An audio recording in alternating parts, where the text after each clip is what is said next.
Bienvenidos al podcast Advertencia. Yo soy Tato Valderrama y aquí platicamos de todos los temas que tienen que ver con las adicciones. Desde la prevención, tratamiento, recuperación y todo lo que se nos ponga enfrente. Me siento muy honrado de tener una invitada muy especial porque aparte de ser joven, pues tiene una historia, una película de ciencia ficción. Ya la quiero escuchar. Así que con ustedes les presento a Valeria. Valeria, qué bueno que estás aquí con nosotros. Te agradezco mucho que hayas aceptado esta invitación. Muchas gracias. Bien, ¿un poco nerviosa o estás muy acostumbrada a compartir tu experiencia? Pues la verdad sí estoy un poco nerviosa, pero sí estoy acostumbrada a contar de dónde Dios me sacó.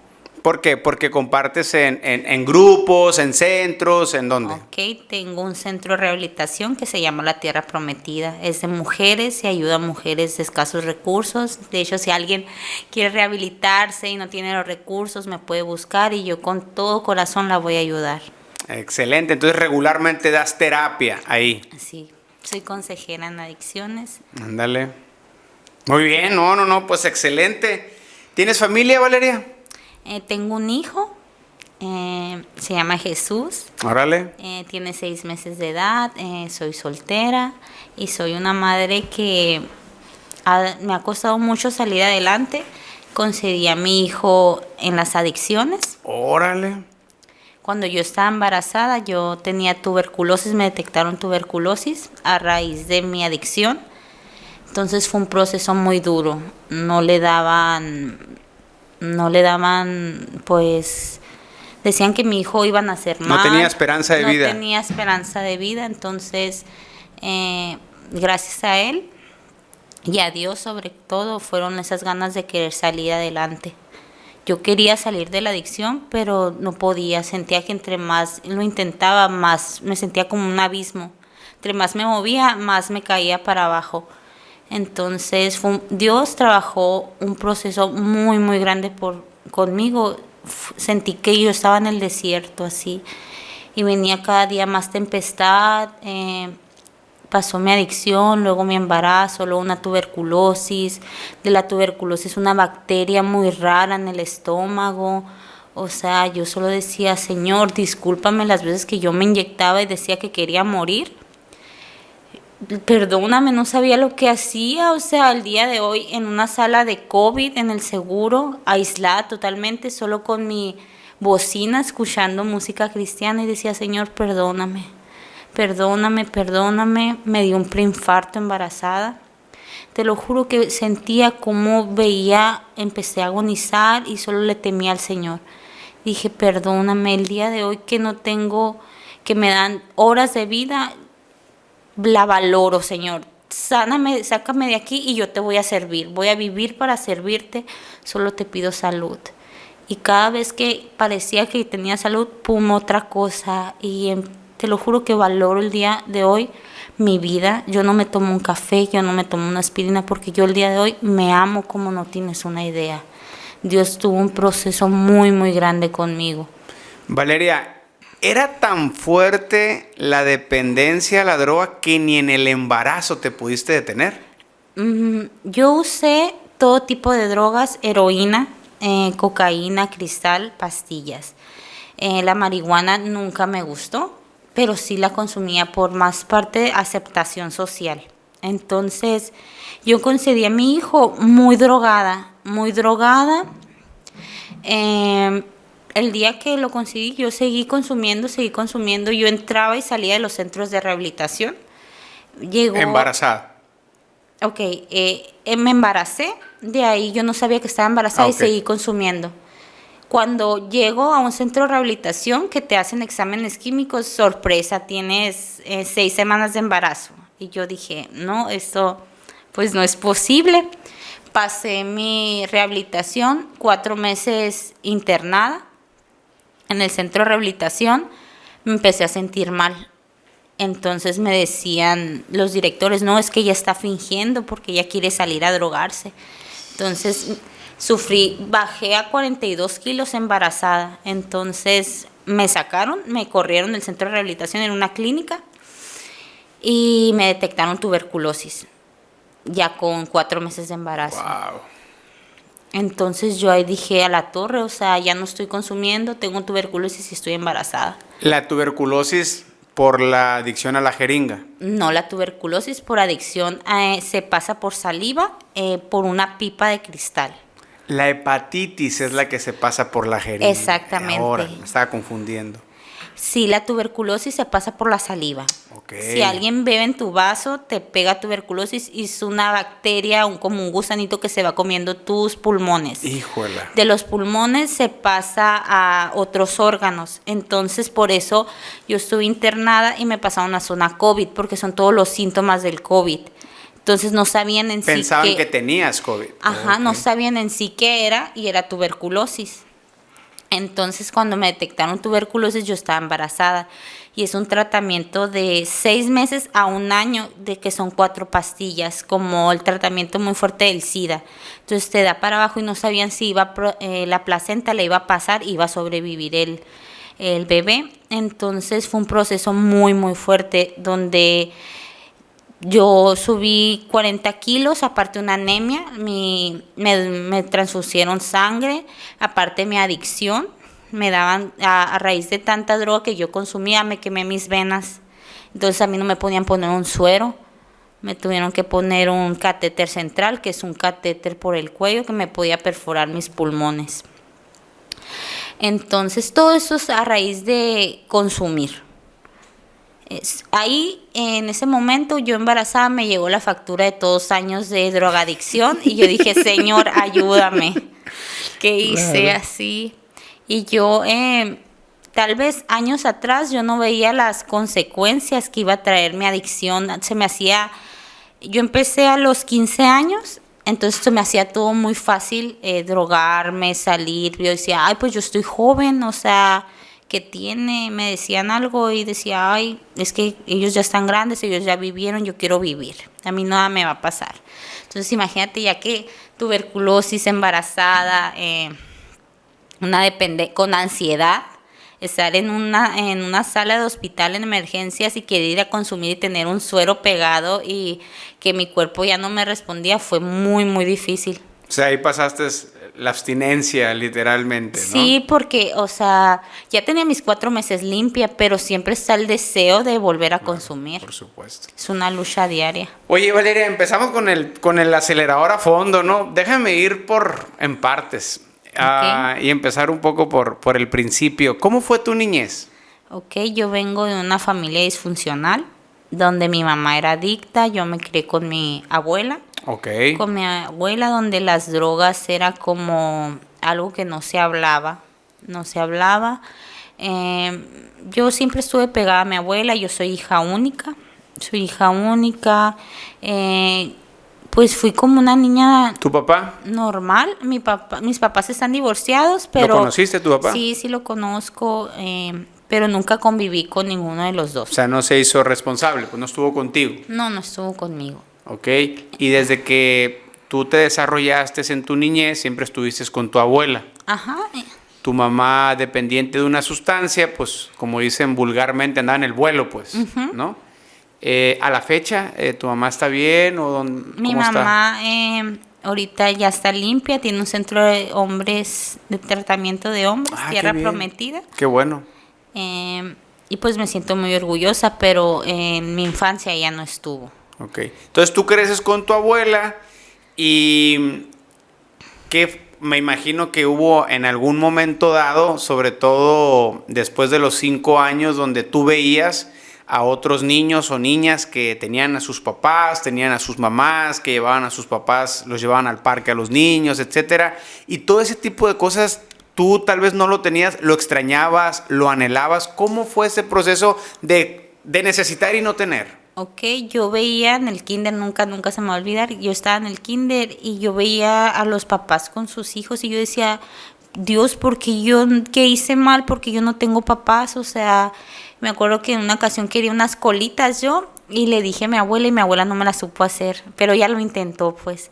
Entonces es así un recuerdo que nunca se me olvida y yo decía, es que yo algo hice mal, por eso no tengo mis papás. O sea, la culpa. Sí. Creías que tú tenías la culpa. Es algo muy similar a los hijos cuando viven el divorcio de sus padres. Regularmente los hijos muchas veces crecen con la culpa, creen que por ellos sus papás se separaron, y vivir con la culpa pues es vivir como con un clavo puesto en el corazón que siempre está drenando y hiriéndonos, ¿no? Es algo bien tremendo. Entras a la secundaria o a la etapa de la adolescencia, donde pues todo ya se empieza a multiplicar, ya conoces nuevos amigos, nuevas amigas. ¿Quién te inició en las drogas? Ok, saliendo de la secundaria yo me juntaba con un grupo de amigos, entonces todos se drogaban. Yo no sabía qué en sí eran las drogas, o sea, sabía que había drogas, pero no sabía qué era, qué pasaba, nada, tal vez porque la gente lo ve como que algo que no se tiene que hablar. Entonces me junto con ellos y veo que todos consumen y a mí me da mucho miedo. Entonces fue como una presión social. ¿Qué consumían? Consumían pues marihuana, cristal, pastillas. ¿A qué edad? A los 15 años. Okay. Entonces yo salía con ellos y yo no consumía nada y me decían, hey, ándale. Y yo pues un día andaba pues vulnerable y dije pues yo también lo quiero probar. Pero en una ocasión me sacaron una jeringa, fue lo primero que yo consumí. O sea, tu droga de inicio fue heroína. ¡Wow! ¡Órale! Tan agresivo así. Ese día, ¿lo recuerdas, Valeria? O sea, ¿cómo te sentías emocionalmente? Ok, ese día estaba peleada con mi mamá. Entonces fue como que llegué con mi mejor amiga y había salido su hermano de rehabilitación. Y yo nomás, o sea, salió y me dijo, ¿sabes qué? Préstame dinero. Yo, préstame dinero, yo te lo voy a pagar mañana. Oh, ok, le dije. Y vi que fueron a comprar algo, pero yo no sabía qué era, o sea, ni sabía cómo se llamaba, ni nada. Y me dijo, ¿sabes qué? Ven, te voy a invitar. Y yo, no, es que a mí me da mucho miedo las jeringas. El yo muchacho no. Ajá, okay. Con mi amiga, y no me da miedo. Y insistió y dije, no, pues vamos. Y una vez que estiré el brazo, ya no pude dejar de consumir. Wow. O sea, ese día te inyectaron. Me inyectaron. Heroína. ¿Y después de ahí qué pasó? Una revolución de placer dentro de ti, te cambió el mundo. ¿Y qué pasó ese día? ¿Fuiste a tu casa en la noche? ¿Qué hiciste? ¿Te fuiste? ¿Regresaste? Me drogué. Después de que me drogué, sentí un placer que nunca había sentido. Sentía como un éxtasis. Y al día siguiente dije, yo quiero más. Yo quiero de esto. Wow. Al día siguiente yo me estaba inyectando cristal. ¿Fuiste con él otra vez? Ajá, fui con él. O sea, me quedé ahí esa noche consumiendo. Regresé a mi casa, pedí dinero y volví. Y le dije, ¿sabes qué? Ahora quiero probar otra cosa. Entonces me dio cristal inyectado. O sea, todo lo más fuerte. Sí, y una vez que ya empecé a consumir, él me decía, es que tú me necesitas porque si tú te inyectas sola se te va a ir la aguja, y ahí creó una dependencia conmigo. Entonces me empecé a consumirlo, probé las pastillas. ¿Tú te hiciste pareja de esta persona? Yo me hice pareja de esta persona. Es muy común eso, ¿verdad? Que las mujeres se hagan parejas o tengan una relación íntima con el proveedor o con el que les enseña o el que les da la sustancia, ¿verdad? Sí, o sea, yo me sentía como que él me facilitaba todo. Él me pedía dinero, yo iba por el dinero y él conseguía la droga. Pero nunca dejaba que yo tuviera contacto con los proveedores, porque pues yo tenía 15 años, entonces nadie me quería vender droga. Y fue así como que una vez que probé la heroína, el cristal, y empecé a revolver todo. Así. ¿Su hermana, tu amiga, no te decía algo o ella también estaba activa? Ella también estaba activa, pero era más con marihuana y pastillas. Pero cuando ella vio que yo empecé a consumir, la invitamos y empezamos a consumir los tres. Eran los hermanos, ellos eran hermanos y yo. Entonces empezamos a consumir todos los días. ¿Todos los días te inyectabas heroína? O diferentes cosas, o sea, era como un grupo de amigos donde decíamos, lo veíamos como un juego. Ahora que nos vamos a meter LSD, ácidos, tachas, pastillas, cada día nos metíamos algo diferente. Incluso, ¿le pedían dinero a sus papás y iban, compraban y hacían un cóctel y esa era su diversión. Así es, era como escaparnos del mundo. Yo decía, mamá, no, es que voy a ir a la escuela, tengo una reunión con mis amigos, voy a ir al cine, y yo no iba, yo me escondía en un cuarto a consumir. Incluso probé la pintura. Solventes. Sí, de todo empecé a consumir de todo. Yo me la quería pasar drogada y encerrada, sí. Lo que más disfrutabas de estar drogada, ¿qué era? ¿Ausentarte de la vida en la que no estabas a gusto? Salirme de mi realidad. ¿No te gustaba tu realidad? Que había muchas cosas que no me gustaban, entonces era como placer, un tiempo para pensar solo en mí y después en mí. Entonces, por eso fue como que me sentía que esas amistades me entendían y tenían el mismo, ¿cómo le podemos llamar? ¿La misma conexión? Así es, teníamos lo mismo, pues entonces fue como que sentí que al fin alguien me entendía. Valeria, ¿qué pasa en esos cuartos donde se reúnen 2, 3 morros, morras? Pues en la calle se le dice loquear, ¿no? Pero a consumir, a compartirse drogas. ¿Qué pasa después en esos lugares? Ok, como en los tiraderos, ¿así? No. Yo entiendo que los tiraderos pues se venden sustancia, etcétera. Pero tú me decías, nos íbamos a un cuarto y ahí estábamos drogando con diferentes sustancias cada día. Ese ambiente, consumían ahí, ¿verdad? Ese grupo de amigos. Después de estar extasiados, después de estar bajo los efectos, ¿qué sigue en esos ambientes entre ustedes? Pues nos drogábamos y hacíamos de todo, nos íbamos y, por ejemplo, como mujeres nos dan muchas facilidades. Nuestra vida era comprar droga, tener la droga, después buscar más dinero para comprar más droga. Nunca me sentía satisfecha. Siempre. Después de drogarse, ya que empezaba a bajar el efecto, salían a estafar, robar, manipular, etcétera. Para conseguir más. Es como un ser esclavo de tu adicción. Tienes droga, ya la tienes, la consumes y quieres más. Nunca es suficiente. ¿Alguna experiencia que te puedas acordar de cómo lograste conseguir, manipular o algún acto que hayas hecho en ese afán de suplir tu necesidad? Yo hacía todo por consumir, Tato. Todo. Llegué a robarle a mi familia, llegué a mentir, llegué a prostituirme por una droga. Yo hacía todo por consumir. No había ningún límite para mí. Entonces, para los muchachos que nos puedan estar viendo y que están iniciando en el consumo, sobre todo las muchachas, va a ser muy común, Valeria, que cuando ellas o ellos vayan enrachados o activados, que al rato van a tener que intercambiar su dignidad, su cuerpo, lo que sea, por una sustancia. Sí, eso se vuelve normal, como algo normal. No te importa la persona, te importa el producto, lo que te va a dar. Te importa satisfacerte a ti mismo. Llega un momento en que tu cuerpo lo necesita y tú haces todo por cumplir esas ganas de complacerte, porque empiezas jugando, pero lo terminas necesitando. La abstinencia cada día te pide tu cuerpo, pues. Y ahí no te importa, Valeria, si se trata de un señor de 60 o si se trata de un chico de tu edad o no. Si él tiene consumo, tú vas a, como me comentas, entregarte sexualmente, o si él te pide que vayas y robas, o si él te pide que vayas y extorsionas, lo que sea con tal de... Lo que sea por consumir.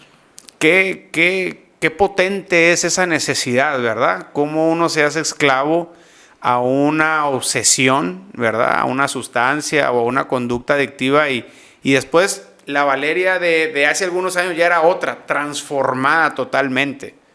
Así es. Qué interesante esa parte, ¿no? Todo lo que tiene que suceder. Y empieza tu proceso de consumo a los 15 años, empieza a consumir, pues ahora sí que desenfrenadamente, lo puedo entender, ¿verdad? Una tras otra. ¿Y cuándo viene el proceso en el que te internan? ¿Cuándo viene porque me imagino que no fue voluntario, o sí fue voluntario la primera vez? Mi primer internamiento fue voluntario. ¿A qué se debió? Fue la misma psicotrópicos, las mismas pastillas se vuelven como depresores, entonces me fui, me interné en una clínica voluntaria de aquí en Hermosillo. Y sí lo quería intentar, pero me ganaron las ganas de volver a consumir y pedí puerta y te abren la puerta. Entonces ese fue mi primer internamiento de 15 días. Tuve 17 procesos de rehabilitación. Llegué al grado de que mi familia normalizara mi adicción. Claro, la pregunta es, ¿qué te hizo sentir a ti que debías de irte a internar? O sea, ¿hubo algún suceso que te asustó? ¿Hubo alguien que a lo mejor era influencia para ti? Te dijo, oye, ahí estuvo, ya cálmate, y te hizo abrir los ojos. Porque no creo que te levantaste un día en las mañanas y dijiste, ahora me voy a internar. ¿Qué suceso fue lo que te movió, te sacudió para buscar el internamiento? Yo creo que ya después de que se acababa, al día siguiente que ya no estaba con mis amigos, que llegaba a mi casa, llegaba a bañarme y decía, la torre, todo esto hice. Llegaba como la conciencia a decir, todo esto hice. Entonces mi familia no sabía que yo consumía. Entonces yo dije, ¿sabes qué? Soy adicta a esto y esto, y mi familia no lo podía creer. Algunos a la conciencia le llaman la voz de Dios. ¿Tú sentías esa parte de qué está pasando conmigo? Así, o sea, decía, pero ¿cómo hice? Porque me llegaban como lagunas mentales, así de que episodios, porque yo me drogaba y no me acuerdo, sinceramente yo no me acuerdo de la mitad de lo que hice. O sea, decía, la torre, ¿qué pasó? Entonces me llegó así la voz de Dios y dije, no, pues voy a hablar con mi familia y les voy a decir. Yo les conté y ellos no lo podían creer, porque físicamente yo no me veía deteriorada. ¿Cómo ocultabas los pinchazos de la aguja? Yo usaba camisetas siempre así como las uso, 3/4, y siempre andaba bien vestida. Como me sentía vacía por dentro, quería maquillarlo de afuera. Entonces siempre andaba bien vestida, bien cambiadita. Por eso mi familia no lo sospechaba. Igual cuando yo andaba drogada, yo no llegaba a mi casa. Ok. O sea, sabían que andabas mal en el sentido de que, pues, vagueabas, no llegabas tarde, etcétera, pero tal vez no se imaginaban que estabas en un lugar metiéndote metanfetamina, heroína a tu cuerpo, pues, ¿no? No se les pasaba por la mente porque me veían, pues, normal, o sea... una vez que ya digo, ¿sabes qué? Pues soy adicta, vamos con psicólogos y pues me veían los psicólogos y me decían, no, pues es que pues es ambulatorio. No, es que yo estoy mal, le dije, yo no puedo parar de consumir, o sea, y tal vez como me veían chica, como que, y bien vestida, como que lo hacía, lo dudaban. Entonces ya me dijeron, no, pues conozco una clínica muy buena que es voluntaria aquí en Hermosillo. Pues fui y sí, te ponen tu suero, todo bien, pero me ganaron las ganas de consumir. Pues no me dieron medicamento, no me dieron nada y me fui a consumir. ¿Estuviste cerca de alguna vez caer en prisión? No estuve cerca, pero sí me llevaban a la comandancia por traer droga, o que de repente que andaba ahí ya me conocían los policías, pues porque en la mañana se ponen en la esquina pues mucha gente así, ahí venden, entonces siempre me veían a mí y decían, pues la güerita le vamos a quitar dinero. ¿Llegaste a vender droga o no? Sí llegué a vender droga. Por lo mismo, para autofinanciar tu propio consumo, sí. Es muy común también, ¿no? Llegué a vender droga y llegué a hacer muchas cosas para consumir. Entonces tuve muchos internamientos y mi familia ya lo veía como que cuando yo ya estaba muy delgada, como ya tiene que irse a internar para estar más gordita y pues para agarrar fuerzas. Pues entonces ya mi familia ya lo veía como que así es la Valeria. Entonces, yo lo intentaba, realmente quería dejar de consumir, claro. Pero no podía. Y decía, pero ya he estado en las mejores clínicas de Hermosillo y he estado en los peores centros de rehabilitación, donde está muy duro todo. Y yo decía, pero ¿qué es lo que me hace falta? O sea, ya intenté con psiquiatras, con psicólogos, hasta que lo intenté con Dios. Y Dios es un hombre de procesos, porque clamaba a Él y yo decía, pero ¿por qué no me respondes? O sea, ¿por qué no me sanas? Lo cuestionaba y yo no entendía que pues tienen que ser sus tiempos, pues. Entonces yo... ¿Quién te sembró la creencia de Dios? ¿Vino natural o había alguien que te predicaba de Dios? Mi abuela siempre fue creyente de Dios, pero yo la acompañaba a la iglesia y nunca lo sentía, pues. Hablaba con él, pero nunca sentía que me escuchaba. Entonces en los centros de rehabilitación se escucha que de repente van y predican y hablan de Dios. Yo duré 8 años haciendo eso. Entonces, muy bonito. Entonces yo escuchaba las alabanzas y me llegaban y yo decía, yo quiero tener algo íntimo contigo, una relación, pero sentía como que no me escuchaba.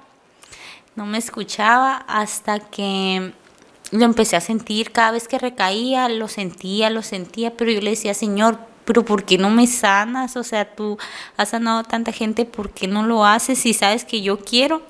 Pero el día de hoy entiendo que Dios es un caballero y que nos da libre albedrío. O sea, ya traías un proceso de clamar a Dios. Ya no estabas contenta con lo que hacías, tal vez ya no lo disfrutabas igual.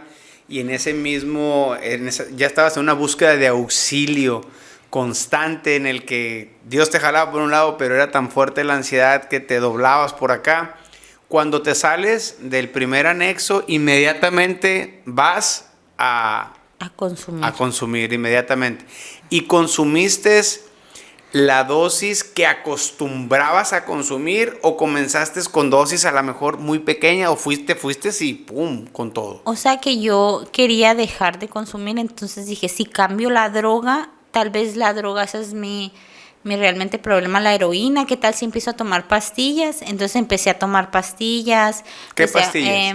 Me gustaban mucho las Ribotril, clonazepam y diazepam en gotero. ¿Por qué? Porque pues te daba muy, muy parecido el efecto de la heroína, ¿no? Pum, te relajaba, te tumbaba, pues, ¿no? Sí. Te dopaba, ¿no? Entonces dije, tal vez si consumo otras cosas, pues ya no llevo al grado de adicción donde mismo, o no sé, pues yo pensaba que cambiándolo de droga no iba a ser tan fuerte. Entonces empecé a fumar marihuana y terminaba consumiendo drogas fuertes. O sea, salía del centro de rehabilitación y decía, pues me voy a fumar un gallo o algo así. Y terminaba inyectándome, fumando cristal. ¿Con la misma gente? ¿Siempre eran los mismos? ¿O ya variabas? O sea, ya tenías diferentes personas con las que consumías, ¿o siempre era el mismo lugar? Tenía mis personas favoritas para drogarme. Okay. Pero a veces... ¿Por qué ellos eran los favoritos? ¿Por qué? Porque yo como que con esas personas empecé, entonces yo me sentía como bien, en confianza, porque esas drogas, en una ocasión fui a un tiradero de cristal, de todo, y como me veían niña y así, se aprovechaban de mí. Esa droga te inyectas y pierdes noción.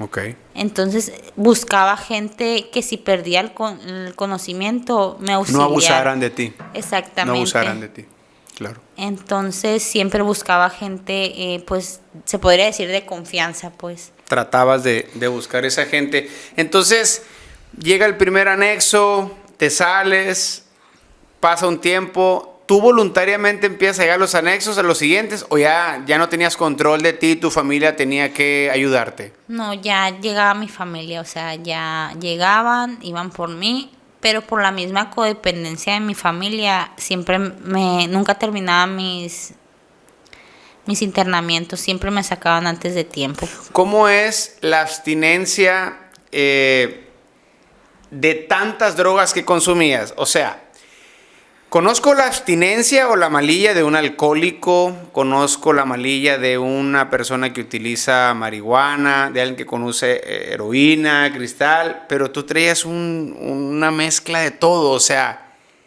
brutal. ¿Era tus primeros 20 días en detox? sí me hacía del baño, vomitaba la bilis, o sea, era algo, no podía comer nada, o sea, era muy, muy fuerte.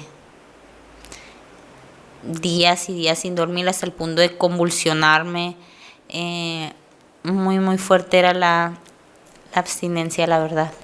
Y en parte, pues se debe a todo lo que le echabas al cuerpo, ¿no? En el proceso de desintoxicación, el cuerpo literalmente empieza, pues, a tratar de expulsar, ¿no?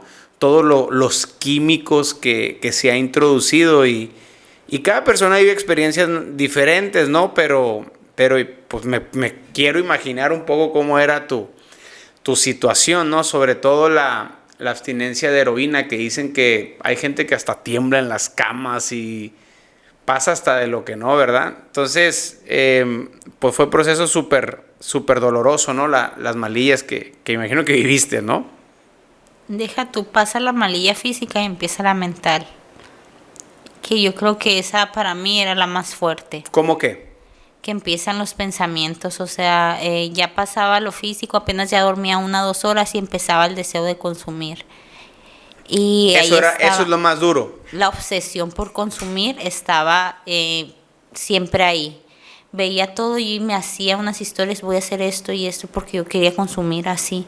Y ya estaba, o sea, ya veía que apenas estaba pasando los malestares físicos y mi mente estaba así como en caos para volver a consumir así. Estuviste en diferentes centros de rehabilitación. Hay centros de los centros de rehabilitación es como cualquier otro establecimiento que brinda un servicio.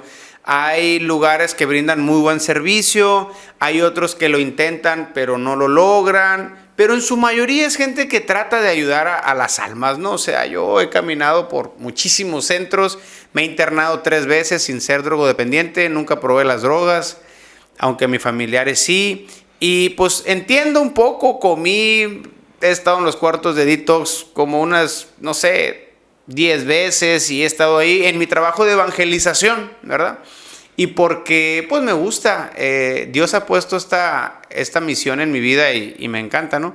A lo que voy es a que quiero estructurar bien la pregunta porque no quiero ofender a nadie. Okay.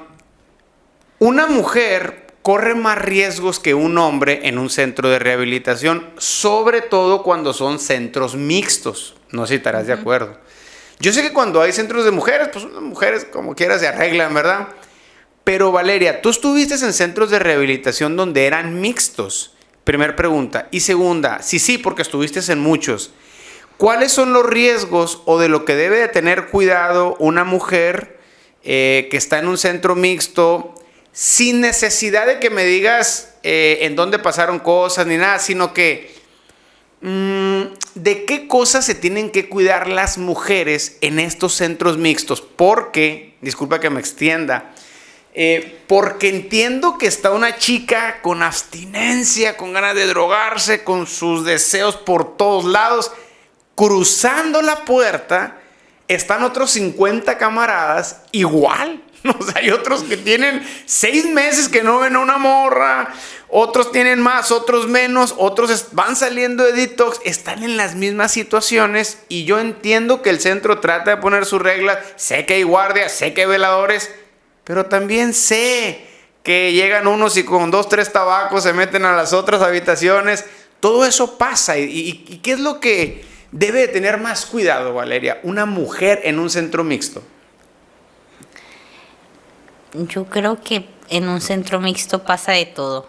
O sea, yo he estado en varios centros y pues la verdad me ha pasado pues muchas cosas porque una mujer quiere consumir a todos, a toda costa, entonces hace todo por consumir. Hay hombres que se aprovechan de eso, que yo te voy a sacar de aquí, que haces esto, entonces se ve, aunque haya guardias, aunque haya veladores, o sea, realmente pues sí soy, se ve de todo, Tato, o sea, hay un cochinero.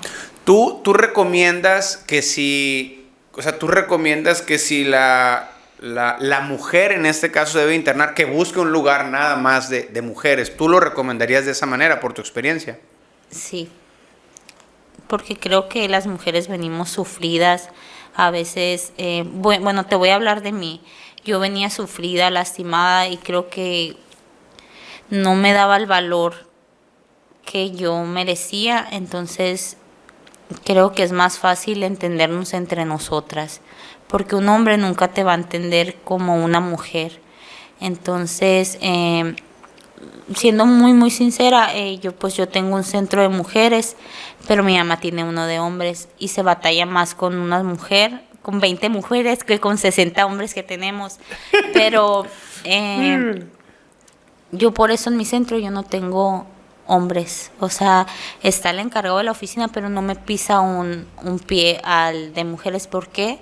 Porque pues las mujeres estamos carentes de amor, tal vez no una figura paterna. Exacto. En nuestra casa. Entonces nosotros tratamos de salir de nuestra realidad con hombres. Ahí es como llenar ese vacío, pues ya no está droga, ya no hay droga, se llena con el sexo, se llena con la seguridad que da un hombre, se llega con un elogio que da un hombre. Ahí te sales de como de tu realidad y ya. Entonces pues yo no recomiendo un centro mixto, porque creo que es tiempo de nosotras para dedicarnos un poquito pues a nosotras. No sé. ¿Cuál es la principal carencia que tú observas tanto en tu situación personal como en las chicas que tienes ahí en el centro? ¿Cuál es la principal carencia que tú ves en ellas? Okay. La falta de un papá, la falta de, no sé, de una familia, la falta de la autoestima, pues, la falta de la escuela, de los estudios. ¿Qué es lo que tú dices? Casi todas nos faltó esto. Creo que la falta de amor, de autoestima, casi todas, ahorita batallo mucho con las muchachas que suben de peso, entonces quieren fumar cristal para adelgazar. Me pasó en la prepa eso, muchísimo. Entonces vienen y me dicen, no, que Valeria, me siento muy fea, estoy muy gorda y eso, y pues es una tristeza. Realmente a veces nos ve la gente como que tenemos que traer algo, siempre nos tenemos que ver bonitas. Entonces una vez que estás sin drogas empiezan pues los cambios físicos y es el principal motivo por el cual vuelven a recaer. Incluso yo volví a recaer por lo mismo, pues en muchas veces ocasiones que salía del centro de rehabilitación y traía unos kilitos de más. No me sentía conforme con mi cuerpo y sabía que en 3 días lo iba a bajar, pues. Entonces creo que es la principal motivo por el cual las mujeres volvemos a consumir, porque hay ciertos estereotipos que dicen, la mujer tiene que ser delgada y... Oye, Valeria, y yo creo que las redes sociales han venido a potencializar todo esto, ¿no? Porque vemos en Instagram, TikTok, Facebook, no sé, en las redes, pues regularmente seguimos a artistas, seguimos a influencers, ¿verdad? Y regularmente las personas que se dedican al entretenimiento, pues viven de su imagen, pues, ¿no? Es gente que, pues, debe traer gimnasio, gente que debe traer cuidados y obviamente, pues, se ve bien. Entonces, de repente lo vemos los mortales, ¿verdad? Los que tenemos un trabajo normal, diario, etcétera, y estar viendo todos los días en el celular a ese tipo de figuras, pues obviamente empieza una comparación y un golpe a nuestra aceptación, y sobre todo creo que más en la mujer, porque malamente pues hay una cultura de eso, ¿verdad? Tú puedes ver a un hombre en una relación, un matrimonio, llenito, gordito, y pues se normaliza, ¿no?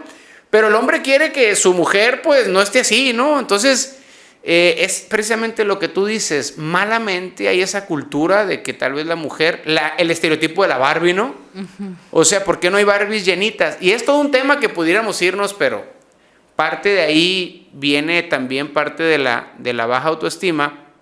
Fíjate que en la prepa yo conocía a muchas muchachas que empezaron a fumar cristal para bajar de peso. Muchísimas. Yo creo que lo veía muy, muy común.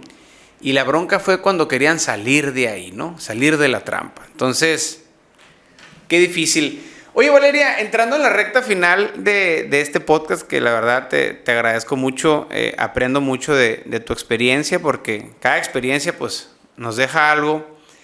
¿Tú qué consideras que es uno de los errores más frecuentes que hace la familia? O sea, tú tienes contacto con familias porque tienes chicas en internamiento de recuperación y la familia juega un rol fundamental, ¿verdad? Hay familias que ayudan, que intentan ayudar y en vez de ayudar perjudican. Y hay otras que lo hacen de una mejor manera. ¿Cuál es uno de los principales errores que tú ves en las familias de drogodependientes? Que no dejan terminar al usuario su tratamiento, pues el adicto empieza a manipular, ya cambié, ya me siento bien, todo pues para salir de la instalación y volver a consumir, pero realmente pues la familia cae en el error de confiar, pero el adicto va a hacer todo para consumir, va a mentir, va a hacer todo, va a manipular sobre todo, y la verdad es un proceso largo que ocupa de mucha ayuda y de las personas significativas, pero si las personas lejos de ayudar perjudican creyendo, o por ejemplo me tocan muchas familias de que ya las ven gorditas y dicen no, pues me la voy a llevar un fin de semana a mi casa, y pues empiezan a ver todo lo del exterior y ya no progresamos nosotros. Entonces a veces la codependencia afecta mucho porque el adicto daña todo el núcleo familiar. Entonces la familia ya se vuelve tóxica. Me he tocado muchas chicas que dicen un chorro de cosas con tal de que salir de las instalaciones, y a los 2 días me habla la familia y me dice, no, es que ya anda mal, pasó esto. Y yo lo que digo es, no pasa nada, yo voy por ella, incluso no te cobro, pero no la dejes caer el ingreso, o sea, así, porque yo sé lo que se sufre en las calles, yo sé lo que te denigran, cómo te ven hacia abajo las personas por consumir. Entonces, precisamente por eso abrirse centro de rehabilitación. Mi afán es ayudar a las mujeres, es ayudarlas y advertirle a las personas que no es un juego las drogas, pues es una realidad, y la verdad es tarde o temprano llega la factura de tus errores. Qué interesante y te felicito por esa convicción, ¿verdad? De estar ayudando y de buscar lo mejor para las personas. Por último, Valeria, qué importante es la fe en el proceso de recuperación. Desde tu experiencia, ¿qué nos puedes alumbrar desde ahí? Para mí es lo principal. Dios es el que hace la obra. Sin Dios creo que nada de esto fuera posible.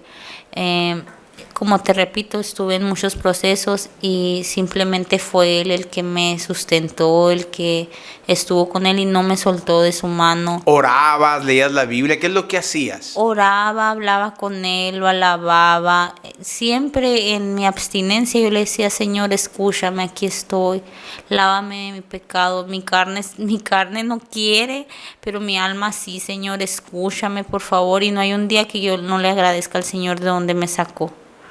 Actualmente, ¿cómo alimentas tu fe? Pues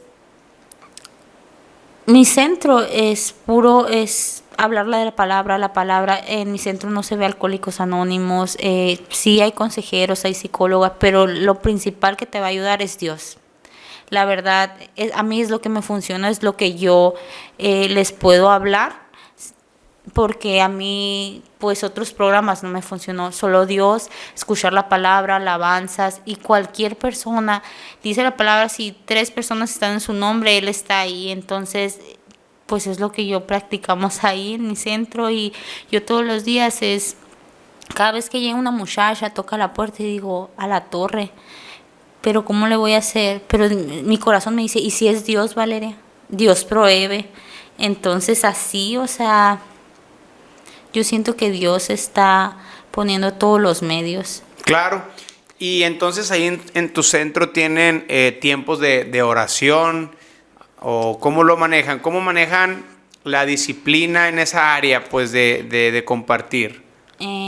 O sea que siempre hay servicio cristiano tras servicio. Van gentes a compartir. Van Órale. de varias iglesias, van hermanas que lidiaron con una adicción. Todas las personas que quieran ir a hablar del Señor son bienvenidas. Igual cuando yo no puedo con una muchacha, porque a veces pues hay casos muy difíciles. Claro. Yo se los comparto a las familias porque tengo niñas de 13 años internadas, entonces trato de que el centro sea así, pura oración, no tengo castigos, no, entonces sí, pues lo que se puede decir es quitar una visita, pero incluso como yo las veo y me reflejo, entonces no es como que yo pueda ponerme así fuertes con ellas, y la verdad la oración, las alabanzas las calma.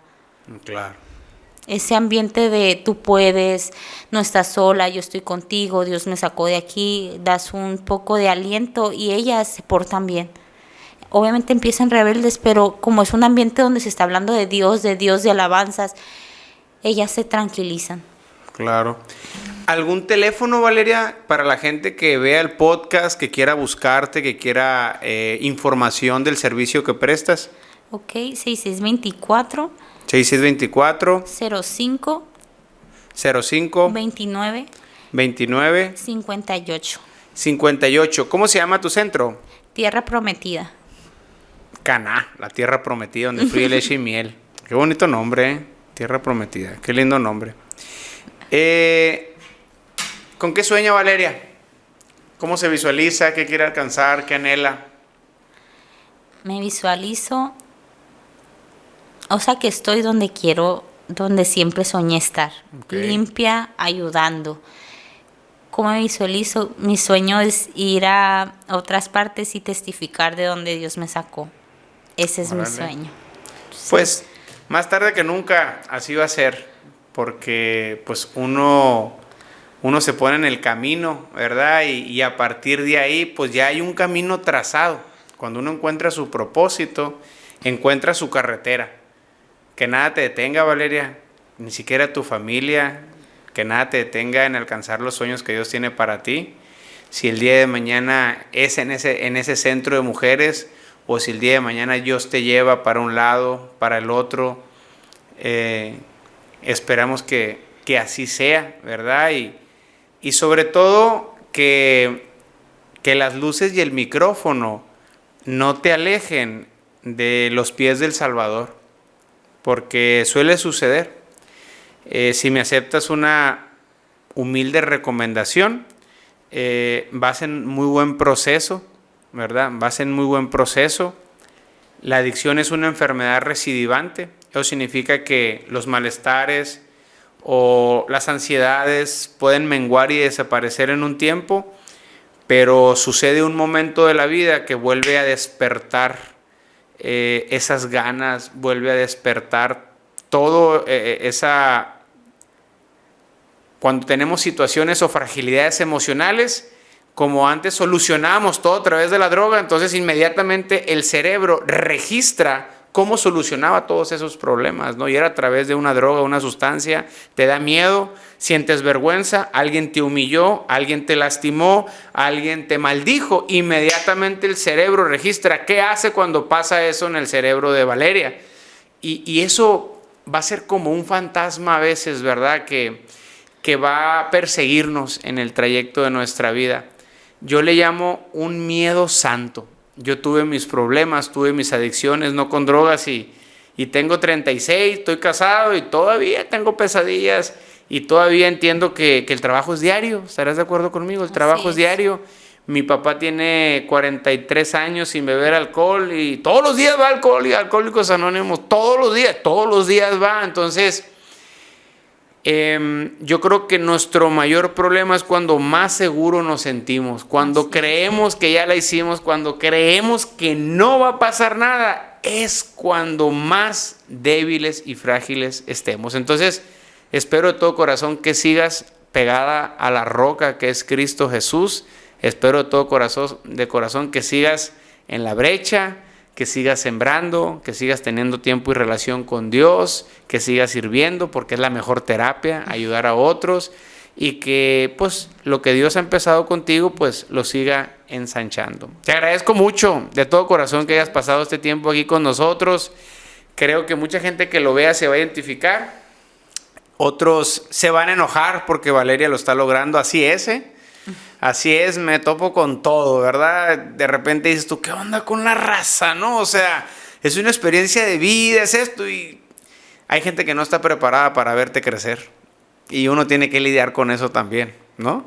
Quieren que estés donde estaba la Valeria antes, ¿no? Ahí te quieren ver ahí. Cuando uno está desnutrido, jodido, desalmado, no te dicen nada.